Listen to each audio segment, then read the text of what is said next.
There is a river in the Amazon that boils. Not near a volcano, not fed by magma. It should not exist. 4 miles of steaming water, up to 25 meters wide, hot enough to cook anything that falls in within minutes. For a century, geologists dismissed it as legend. Then in 2011, one of them went to check. You will see what he found.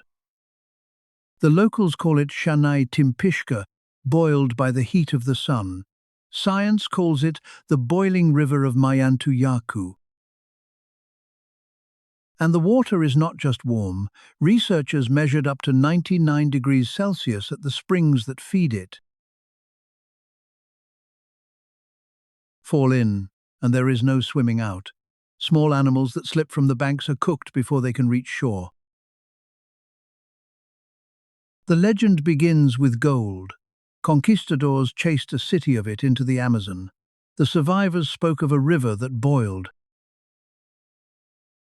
4 centuries later, a boy in Lima heard that story from his grandfather. His name was Andrés Ruzo. Ruzo grew up to become a geoscientist. Colleagues told him to stop wasting time on stories every textbook said the river was impossible. The math is simple. Water that hot needs a heat source. Volcanoes provide one. The nearest volcanic center is 700 kilometers away. Then, at a family dinner, his aunt said quietly, "But Andrés, I have been to that river myself."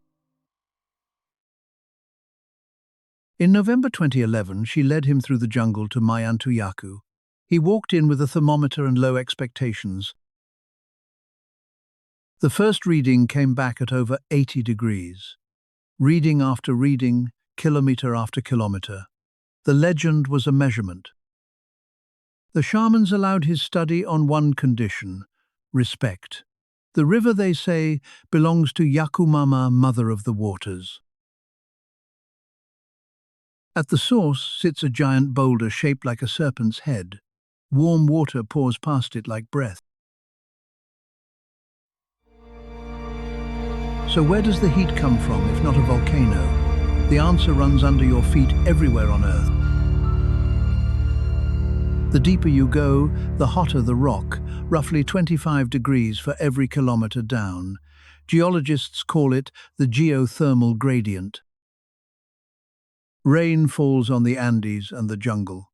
Some of it sinks along deep faults kilometers down into hot rock. There it heats, and there it finds a fast way back up, a crack in the crust, pointed at the Amazon. The river is a natural hot spring system on a colossal scale, fault-fed, rain-powered, and completely volcano-free. So the legend was true, the textbooks were incomplete, and the impossible river had a mundane engine: rain, depth, and time. But the discovery came with a warning. When Ruzo first came, the road ended hours away. 3 years later, it reached the river. Deforestation is closing in on the sanctuary. The river survived 4 centuries of legend. Its forest may not survive our lifetime. Next, a temple carved out of a mountain, from the top down. Subscribe, we take wonders apart stone by stone.